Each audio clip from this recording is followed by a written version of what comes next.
पण आतापर्यंत जी कामगिरी केली आहे त्यानुसार फडणवीसांच्या नेतृत्वामध्ये आलेलं हे सगळ्यात मोठं यश म्हणता येईल।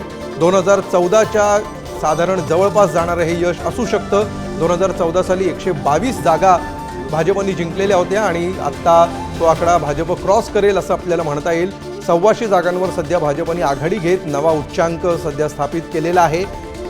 किती जागांवर हा आकडा सेटल होतो हे बघणं महत्त्वाचं आहे। मवियाला धूळ चारत मोठ्या विजयाकडे सध्या भाजपची वाटचाल सुरू असल्याचं दिसतं आहे। भाजपच्या यशाची फडणवीसांची जबरदस्त खेळीची ही काही खास वैशिष्ट्य 24.64% अशी सर्वाधिक मतं सध्या भाजपला मिळालेली आहेत आणि भाजपचा 84% स्ट्राईक रेट आहे। म्हणजे जेवढ्या जागा लढवल्या त्यातल्या जेवढ्या आघाडीवर आहेत त्यांच्या तुलनेमधला हा स्ट्राईक रेट आहे। 149 पैकी 125 जागांवर भाजप सध्या आपले